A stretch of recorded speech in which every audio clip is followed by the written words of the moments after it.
नमस्कार दोस्तों, हमारी आज की कहानी है कहीं ये बहू के मांगलिक होने का अशुभ नतीजा तो नहीं। स्कूल की मीटिंग खत्म होते ही मीना जी टैक्सी ली और घर की ओर भागी। पता नहीं क्यों आज उनकी बहू लवली ने मीना जी को फोन किया था कि शाम के 6 बजे तक घर पहुंच जाएं। उन्होंने बहुत बार पूछा कि आखिर ऐसी क्या इमरजेंसी आ गई, पर वो बस एक बात दोहराती रही कि अभी नहीं, शाम को पता चलेगा। पर आप वादा करो कि घबराओगी नहीं और जल्दी आ जाओगे। घबरा तो गई कि ऐसा क्या हो गया। मीना जी मन में सोचने लगी, वैसे मैं कभी कभी दोनों को घर में अकेले रहने का मौका भी देती हूँ। यही सब याद करते हुए मीना जी के होठों पर मुस्कुराहट भी आ गई। 5 साल हो गए हैं उनके बेटे तुषार और बहू लवली की शादी को, पर अभी भी नए जोड़े जैसे दिखते हैं। दोनों साथ ऑफिस जाते, साथ वापस आते। फिर लवली रसोई में मेरा हाथ बटाने आ जाती, तो पीछे पीछे मेरा बेटा तुषार भी। मैं कहती, जाओ तुम दोनों, आराम करो, थके होगे। तो वही मुझे रसोई से बाहर निकाल देते, ये कहते हुए, अब हम दोनों रसोई संभालेंगे, आप जाकर अपने पोते रौनक के साथ खेलो। बेचारा कब से अपनी दादी को याद कर रहा है।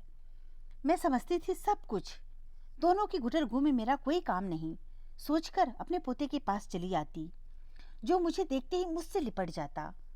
कि तभी ट्रैफिक जाम की वजह से टैक्सी रुक गई थी, पर मीना जी अपनी यादों में खोई थी। मुझे आज भी उस दिन की तस्वीर साफ नजर आती है, जब तुषार की 25वीं जन्मदिन पर मैंने उसे आशीर्वाद देते हुए कहा था, बेटा खूब उन्नति कर अपनी नौकरी में, जिंदगी में खूब आगे बढ़ना और लंबी उम्र मिले मेरे बेटे को। तो उसने अपना सर मेरे गोद में रखते हुए पूछा था, माँ क्या आशीर्वाद सच होते हैं? मैंने प्यार से कहा था, हाँ बेटा, बड़े बुजुर्गों के आशीर्वाद न मिले तो हम कुछ नहीं कर सकते, और माँ का आशीष बच्चों को हर मुश्किलों से बचाता है। तुषार ने पूछा था, आपका आशीष भी तो मुझे हर मुश्किलों से बचाएगा ना? तो मैंने प्यार से उसके सर पर हाथ फेरा था, जरूर बेटा, और आपने कभी कोई गलत काम नहीं किया तो फिर आप पर कोई मुसीबत आएगी ही क्यों? तुषार ने झिझकते हुए कहा था, माँ मैं आज अपने जन्मदिन पर आपसे कुछ मांगना चाहता हूँ। मीना जी बड़े आश्चर्य से उसे देखा। तुषार बड़ा ही शांत और होनहार बच्चा था। उसने न कभी कोई जिद की, न कभी कोई चीज मुझसे मांगी। बचपन से ही अपना काम खुद करता, मेरी मदद करता और पढ़ाई में अव्वल था। जब ही तो पढ़ाई समाप्त होते ही उसे अच्छी नौकरी मिल गई थी। उसने मुझे चुप देकर कहा, माँ मैंने अब तक आपसे कभी कुछ नहीं मांगा, मैं कोई गलत मांग नहीं रखूंगा। मैंने उत्तर दिया था, मुझे पता है बेटा, बचपन में तो नहीं मांगा, अब मेरा कमाऊ बेटे को क्या जरूरत पड़ गई माँ से, यही सोच रही हूँ। तब तुषार ने मेरे हाथ को पकड़ते हुए धीरे से कहा था, माँ मैं एक लड़की से प्यार करता हूँ। वैसे तो मुझे तुषार जैसे शांत और शर्मीले लड़के से, जो कभी किसी लड़की की ओर आंख उठाकर भी नहीं देखता था, ऐसी उम्मीद नहीं थी। पर दिल ने कहा, जरूर कोई खास लड़की होगी जिसने तुषार को उसकी ओर झुकने पर मजबूर कर दिया है। पर शायद और आगे बढ़ने से पहले मेरे बेटे को मेरी इजाजत चाहिए थी। इसीलिए मैंने मुस्कुराकर जवाब दिया, चल अच्छा हुआ, तूने खुद से अपने पसंद की लड़की चुनकर मेरी टेंशन कम कर दी। पर तुषार इसके जवाब में चुप रहा। उसके माथे पर उभरी सलवटें साफ बता रही थी कि कुछ समस्या जरूर है।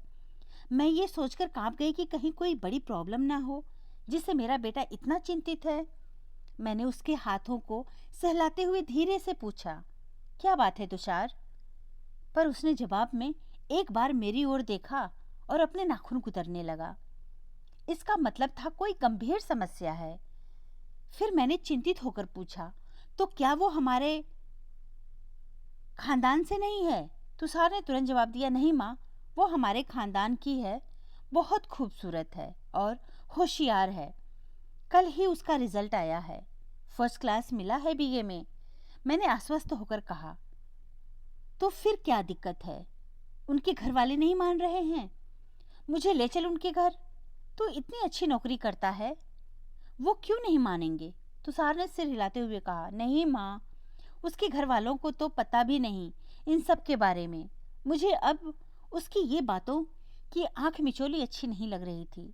मैंने अपना धीरज खोते हुए कहा, देख बेटा, मेरी जान मत सुखा, सीधी तरह बता, क्या बात है?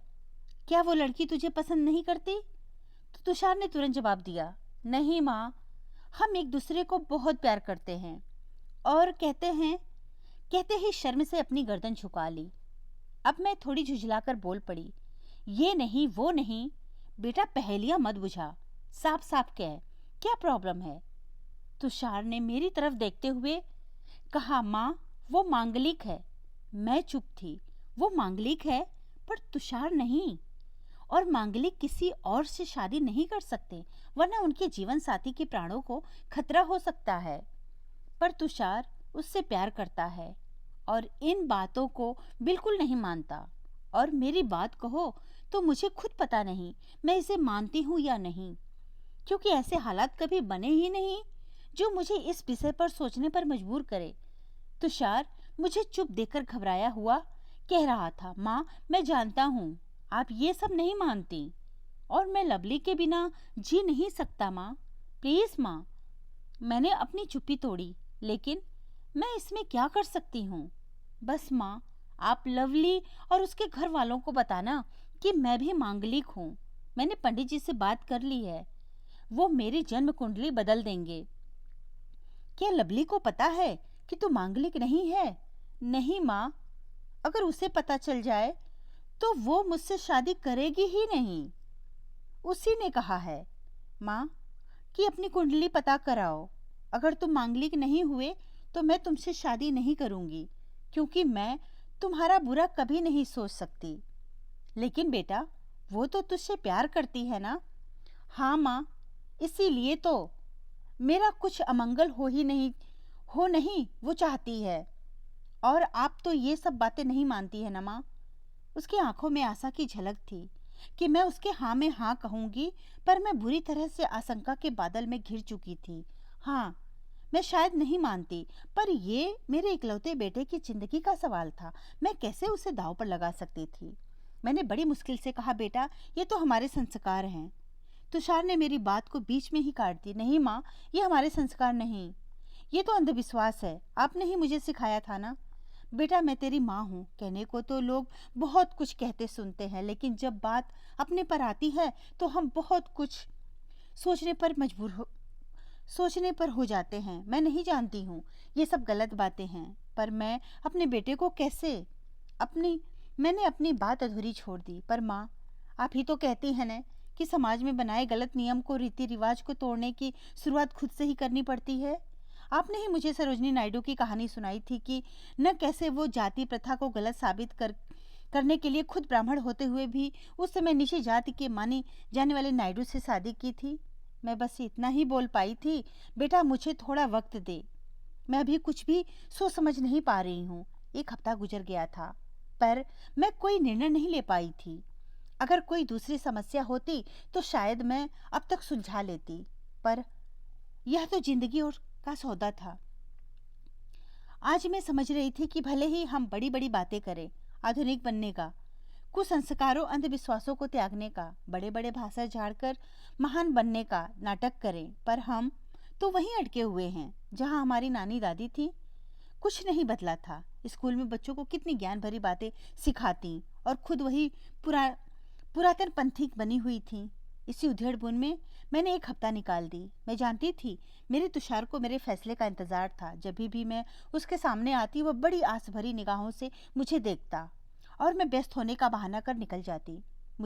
मेरा स्कूल घर से काफ़ी दूर था, इसीलिए मुझे अक्सर लौटने में देर हो जाती थी। ज़्यादातर दिन तुषार मेरे से पहले ही ऑफिस से लौट आता और मेरे लिए मेरी पसंदीदा स्नैक्स बनाकर रखता। एक दिन जब मैं स्कूल से वापस आई तो घर में एक नए मेहमान को पाया। तुषार ने उसके साथ मेरा परिचय कराते हुए कहा, माँ ये लवली है।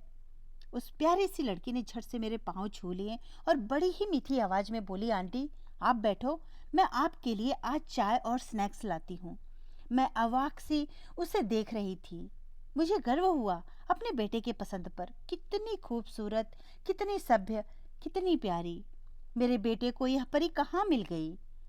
मैं अपनी भावनाओं में खोई हुई थी, तभी उसकी आवाज़ सुनाई दी, आंटी आपको भूख लगी होगी। इसीलिए मैंने स्नैक्स में आपके लिए उपमा बनाया है। आप पहले खा लें, तब तक मैं आपके लिए चाय बनाती हूँ। मुझे ऐसा लग रहा था मैं उस घर में मेहमान हूँ और वो मेज़बान है। मैंने चुपचाप उपमा खाया और फिर अदरक वाली चाय पी। मैं समझ चुकी थी मेरा बेटा मुझे मन में उमड़ते भंवर से निकालने में मदद कर रहा है।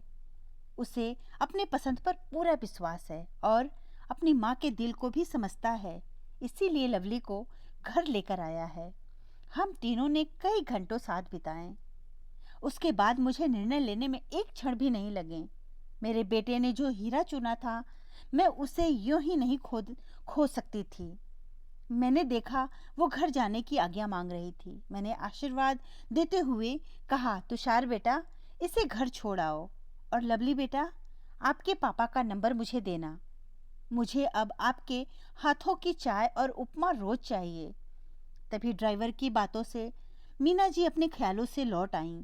मैडम जी, आपका घर आ गया। मीना जी जैसे ही घर के दरवाजे के पास पहुंची, दरवाजे के बाहर इतने सारे जूते चप्पल देखकर उनका दिल जोरों से धड़कने लगा। हे भगवान, कुछ अनहोनी हो गई क्या? इतने सारे लोग मेरे घर के अंदर क्यों? कहीं बहू के मांगलिक होने का बुरा नतीजा तो नहीं? जैसे ही दरवाजे को हाथ लगाया, दरवाजा अपने आप खुल गया। धड़कते दिल से जैसे ही अंदर कदम रखा कि अचानक ढेर सारी रंग बिरंगी बत्तियां जल उठीं और पूरे घर में हैप्पी बर्थडे टू यू की आवाज लहराने लगी। मीना जी ने जैसे ही पलटकर देखा, तुषार, लवली और उसके सारे दोस्त मौजूद थे। तब जाकर याद आया, आज मेरा जन्मदिन था। मीना जी अवाक से देख रही थी। सारे घर को उन्होंने कितनी खूबसूरती से सजाया था। लवली आगे आकर अपनी सासू माँ का हाथ पकड़ते हुए बोली, जन्मदिन मुबारक हो मम्मी जी। पार्टी खत्म हो चुका था। मीना जी तो जैसे एक सपने के दौर से गुजर रही थी। एक सुंदर सुहाना सा सपना। कभी सोचा ही नहीं था कभी उन्होंने किसी के लिए इतना महत्व रखती हूँ। कोई मेरा भी जन्मदिन याद रखेगा।